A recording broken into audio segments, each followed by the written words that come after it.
prophets. Hallelujah. Go ahead and read.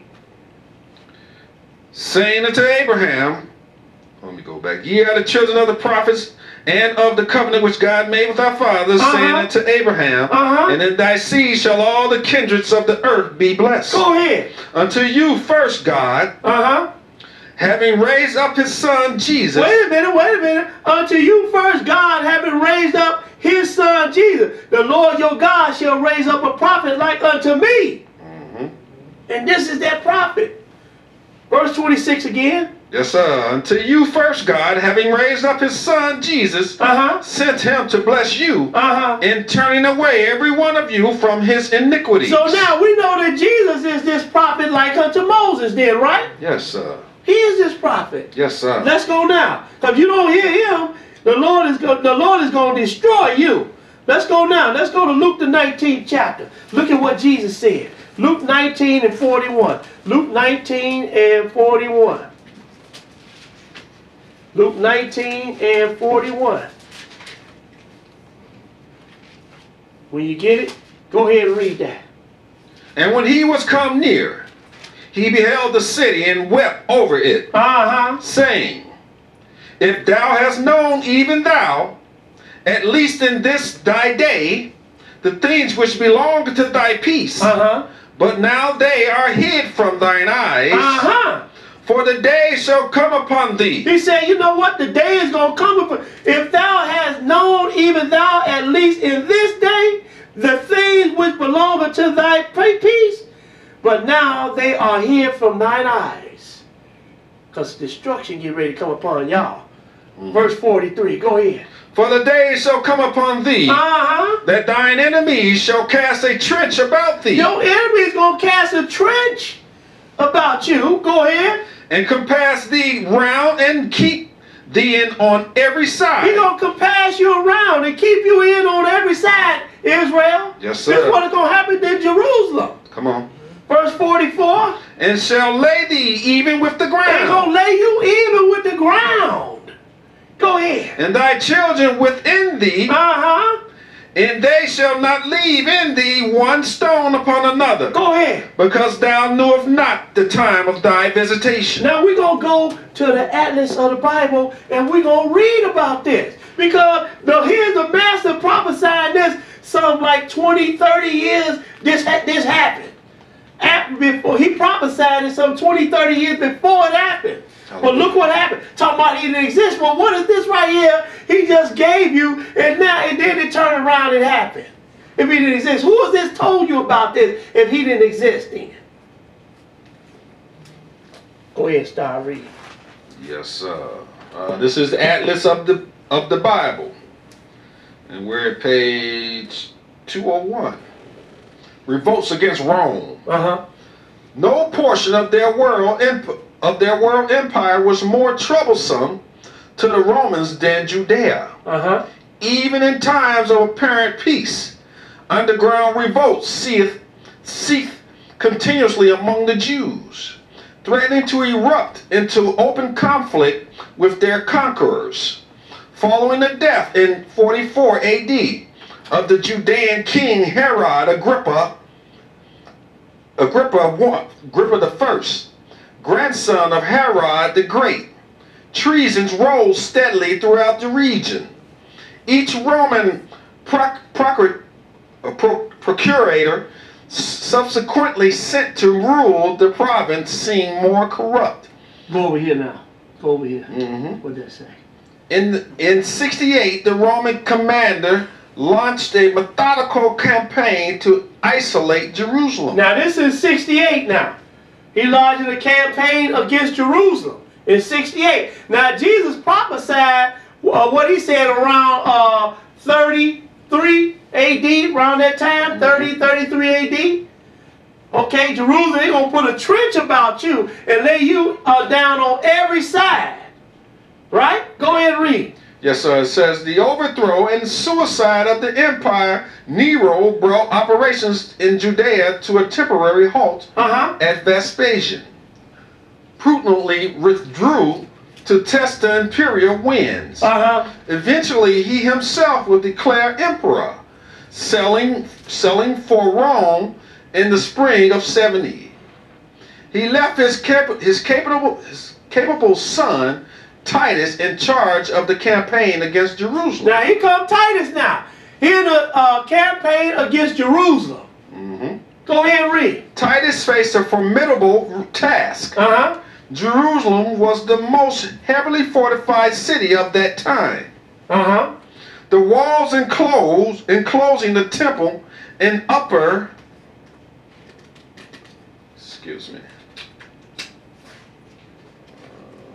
in upper lower cities were the most formidable barrier of all. Postponing an all-out assault, Titus turned to starvation tactics. Titus turned to starvation tactics. Now, picture this now. They're in Jerusalem now. And now the Romans have come against the Israelites. Right? Now, Titus is in there. What did he do? A certain amount of food had been smuggled into the city almost nightly during the siege. Now, this is written in history now. Go ahead. But now the Romans sealed off Jerusalem completely with a wall of their own. With a wall of their own. Go ahead and read. Made of earth and some 5 miles in circumference. Made of earth and some 5 miles circumference. Just like Jesus told you, for the day shall come upon thee that thine enemy shall cast a trench about thee, and compass thee around and keep thee in on every side, just like Jesus said. Hallelujah. Now you're going to say the Bible ain't real and Jesus didn't exist? Who wrote this then? And now it turned around in 70 AD and happened. Just like the Bible says though. Just like Jesus said. Yes, sir. Go ahead and read. Yes, sir. It says, back up a little, it says, made of earth and some 5 miles in circumference. From the outset of the siege, those attempting to get through the encircled lines had been caught and crucified. Sometimes the daily execution reached 500. The crosses were never bare. Wait a minute. And shall lay thee even with the ground, and thy children within thee. And they shall not leave any one stone upon another, because thou knowest not the time of thy visitation. What they doing? Killing everybody, aren't they? Putting them on the cross. Just like Jesus said, build that 5-mile wall in circumference. Nobody get in, nobody get out. That's right. Go ahead and read. Yes, sir. It says, inside the city, starvation and disease claimed a mounting toll. Bodies filled the streets and were stacked in houses. Thousands of corpses were thrown from the walls into the valley below. The surviving rebels made a last-ditch stand within Herod's palace. The battering rams resumed their arithmetic work. When the legionnaires at last broke into this refuge. Now they broke all the way in now. They all the way in there now. What happened? When they broke into this refuge, they found only corpses. They found only corpses because they started killing themselves. Go ahead. Herod's palace and the rest of the upper city was put to the torch. Jerusalem was a city of the dead. Jerusalem was a city of the dead. Didn't Jesus tell you this back in the 1st century? And it happened then, it turned around and happened like some 30-something years later. So if Jesus didn't exist, then why is the Bible telling you this before it happened? How is he telling you this before it happened? Does that make any sense? That don't make no sense to say that Jesus didn't exist. It's getting warm down here, ain't it? That's you, brother. Okay. Let's go to Luke. Let's go to Luke. Let's go back. This time we're going to Luke, the 21st chapter. Luke 21. Luke 21, and we're going to pick it up in verse 20. Luke 21 and 20. Luke 21 and 20. Everybody got it? Amen. Go ahead and read it. And when ye shall see Jerusalem compassed with armies, then know that the desolation thereof is nigh. Now we read about the same time.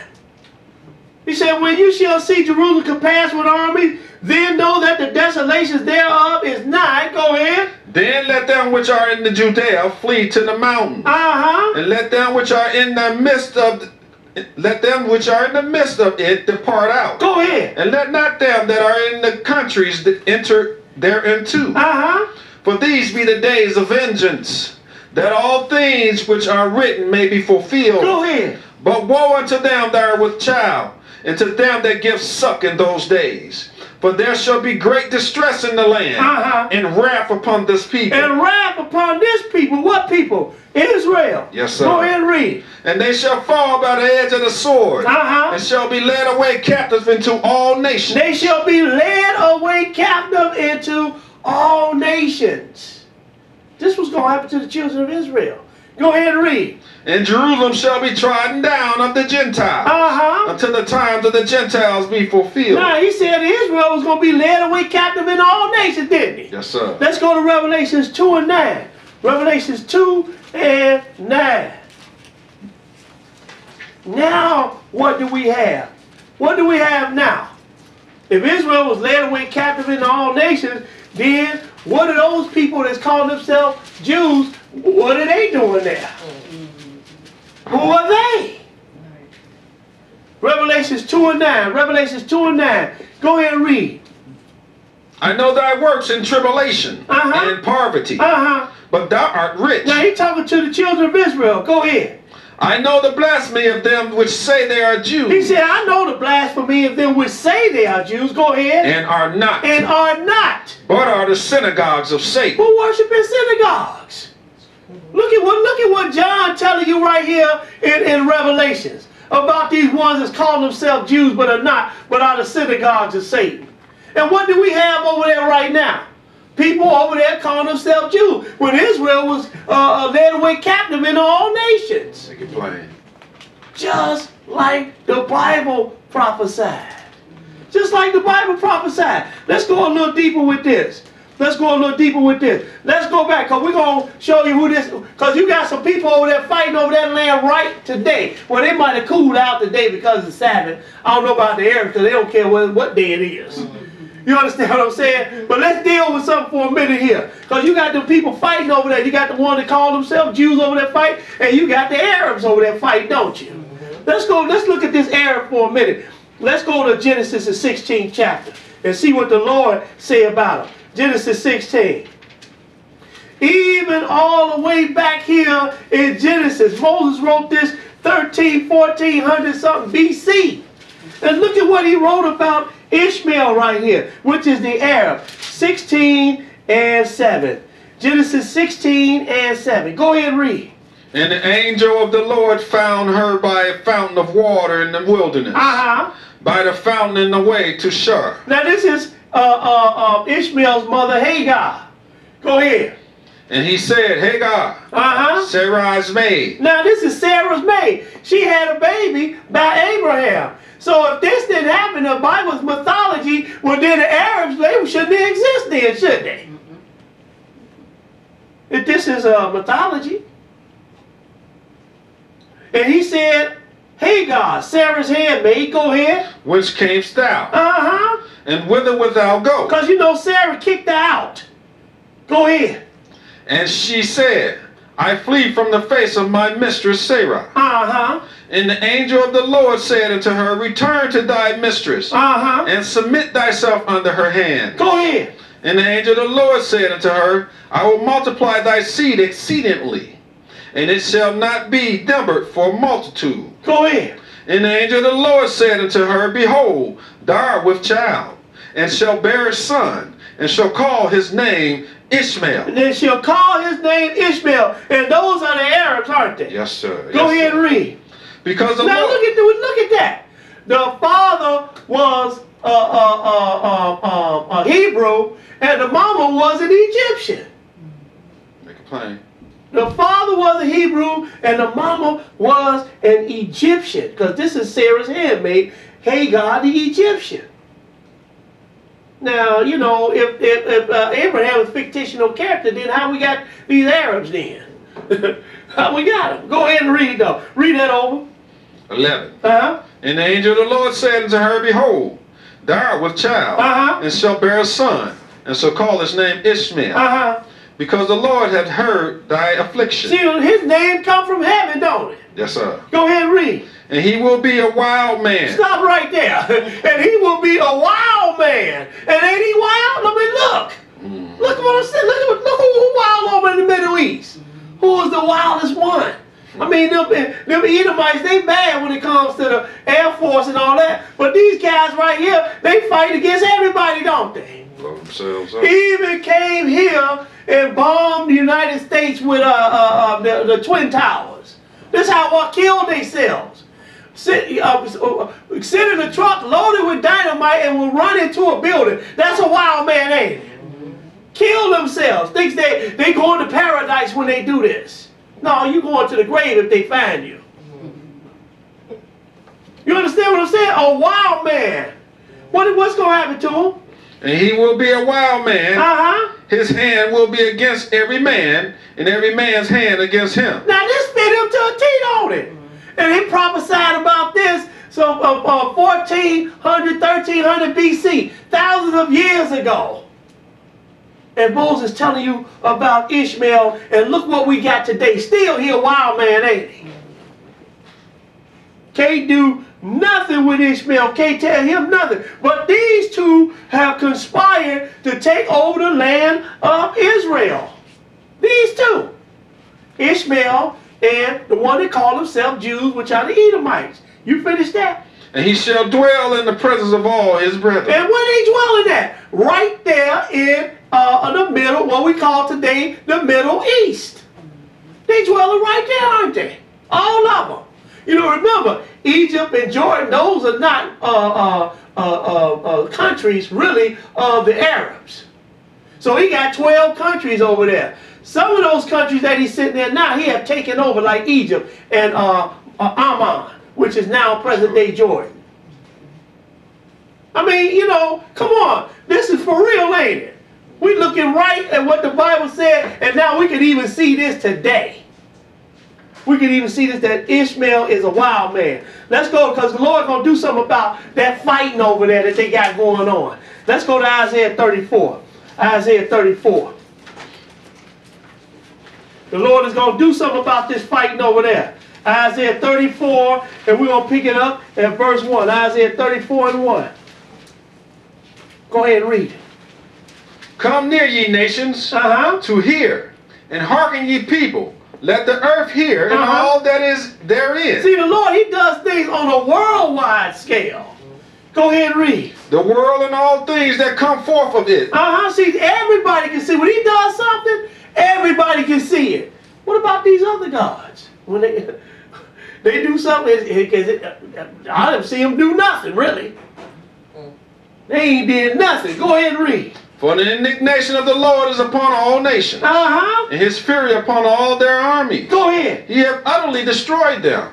He hath delivered them to the slaughter. Go ahead. Their slain also shall be cast out, and their stink shall come up out of their carcasses. Go ahead. And the mountains shall be melted with their blood, and all the host of heaven shall be dissolved. Skip down to verse 5. Go ahead. He said all the host of heaven is going to be dissolved. He putting a date on it, ain't he?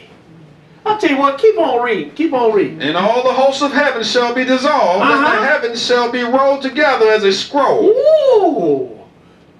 Gonna be rolled together as a scroll. Then what y'all gonna be doing? Running and hollering. Then you're gonna know that the Lord, he is God.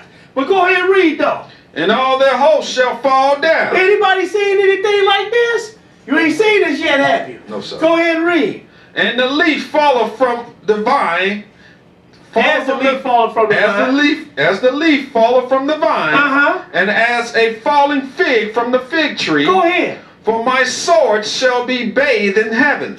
Behold, it shall come down upon the Idumea. It's going to come down upon Idumea. Who is Idumea? That's Esau. Or Edom, the ones that's over there calling themselves Jews right now. The sword gonna come down upon them. Go ahead. It shall come down upon Idumea and upon the people of my curse. Go ahead. To judgment. The sword of the Lord is filled with blood. It is made fat with fatness, and with the blood of lambs and goats, with the fat of the kidneys of rams. For the Lord has sacrificed in Bozrah. He's got a sacrifice in Bozrah. That's Edom.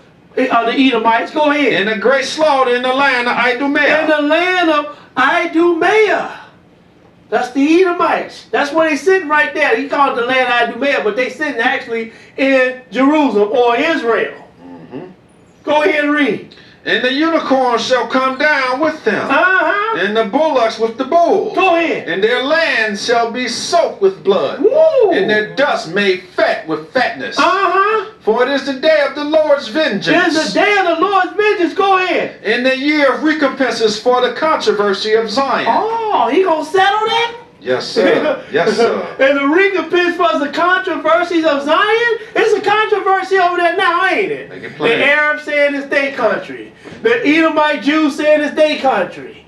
And they been fighting for almost 2,000 years over this land. But the Lord said he gonna settle that controversy. He is gonna settle that. Let's go now. Let's look at the one that don't hear the Lord. He gonna be destroyed, right? Let's go to Matthew 24. Matthew 24, and we're going to pick it up at verse 1. Matthew 24 and 1. Matthew 24 and 1. Go ahead and read. And Jesus went out and departed from the temple. And his disciples came to him for to show him the building of the temple. Go ahead. And Jesus said unto them, See ye not all these things? Verily I say unto you, there shall not be left here one stone upon another that shall not be thrown down. And as he said... Now he said this over in the 21st chapter, didn't he? I mean the 19th chapter rather. Go ahead and read. And as he sat upon the Mount of Olives, the disciples came unto him privately, saying, Tell us, when shall these things be? Go ahead. And what shall be the sign of thy coming, and of the end of the world? Because you know, I got a brother keep on calling me saying that this talking about the same time. Matthew 24, Mark the 13th chapter, I believe it is, and Luke the 21st chapter. All these talking about the same time, and I'm like, no, they ain't talking about the same time, brother. Now, up until this point, he talking about when Jerusalem was going to be destroyed. But look at what else he going to say, though. Something he didn't say over in Luke the 21st chapter. But go ahead and read, though. Verse 4. And Jesus answered and said unto them, Take heed that no man deceive you. For many shall come in my name, saying, I am Christ, and shall deceive many. Go ahead. And ye shall hear of wars and rumors of wars. See that ye be not troubled. Now, he ain't told you about no wars and rumors of wars over in Luke the 21st chapter, did he? Come on, brother. He just told you that the punishment that was going to come upon Jerusalem, didn't he? He ain't say nothing about no wars and rumors of wars over there, did he? But go ahead and read. For all these things must come to pass, but the end is not yet. Now, because that's what we talking about, the end, right? Yes, sir. Go ahead and read. For nation shall rise against nation. Did he tell you nation was going to rise against nations in Luke the 19th and the 21st chapter? No, He didn't tell you that, did he? No, sir. Go ahead and read. And kingdom against kingdom. And there shall be famines and pestilence and earthquakes in divers places. Did he tell you this in Luke the 19th chapter and Luke the 21st chapter? He didn't say this. Earthquakes in diverse places. Go ahead. All these are the beginning of sorrow. We ain't going to even deal with them more, but skip down to verse 15, though. When ye therefore shall see the abomination of desolation, spoken of by Daniel the prophet, stand in the holy place, whoso readeth, let him understand. Let's go to Daniel 11th chapter. Daniel 11th chapter. Let's read a little bit about this abomination of desolation. So now we're going into some future right here. Daniel 11. And we're going to show you that these things that were prophesied thousands of years before are happening right now. Sure enough. Daniel 11 and 31. Daniel 11 and 31. When you get it, go ahead and read it. And arms shall stand on his part, and they shall pollute the sanctuary of strength. Go ahead. And shall take away the daily sacrifice. Now they're going to take away the daily sacrifice. In order for the daily sacrifice to be taken away, because this talking future, and I'm going to show you, then it has to be started at some point, don't it? Come on. Go ahead and read. And they shall place the abomination that make it desolate. Now stop right there, because what will you stop at? 32. Verse 30? All right, we're going to pick it back up there, but let's read something right quick. Oh, you got that right. Yeah, go ahead and read that real quick. Yes, Because in order for him to stop the daily sacrifice, it has to start, don't it? Because we know that when Jesus came and died, that ended the sacrifice, didn't it? But at some point, it's got to be started back up if he's going to come and take away the daily sacrifice. This man of sin, this abomination of desolation. Go ahead and read. this is titled, Rabbis Attempt to Resume Animal Sacrifices on the Temple Mount. Uh-huh. It says, present-day Sanhedrin court, along with a group of extremist rabbis, announced their plans on Wednesday to resume ancient temple practices of animal sacrifices. Oh, you see that? Mm-hmm. On Wednesday, because this article was 2007, and I meant to get some information showing you that this place that they're going to be doing it, they building it now. It might be finished already. But he said plans on Wednesday to resume ancient temple practices of animal sacrifices on the Temple Mount in Jerusalem. Go ahead. In Jerusalem, despite religious bans by Muslims and Jews. Now, let's go back to Daniel. So we see now that they talking about reinstituting the sacrifice, right? Just like Daniel told you over here. And arms shall stand on his part, and they shall pollute the sanctuary of strength, and shall take away the daily sacrifice. In order for them to take away the daily sacrifice, it has to be started again, don't it? Come on. And shall place the abomination of desolation. Go ahead and read verse 32. 32. Uh-huh. And such as do wickedly against the covenant shall he corrupt by flattery. Such as do away with the covenant, he go the such as do against the covenant shall he corrupt by flattery, and that's what he's doing right now. An abomination of desolation. I just tell you who it is: Catholic office or the papacy. And what is he doing? He's winning them over with flattery. Those that break the covenant, he's winning them over with flattery. He playing both sides, the Arabs, and he playing the Edomite Jews. He got them both in his back pocket right now. Go ahead and read. Yes, sir. Back at 32. Uh-huh. And such as do wickedly against the covenant shall he corrupt by flatteries. Uh-huh. But the people that do know their God Uh-huh. shall be strong and do exploits. Go ahead. And they that understand among the people shall instruct many. Uh-huh. Yet they shall fall by the sword, Go ahead. and by flame, and by captivity,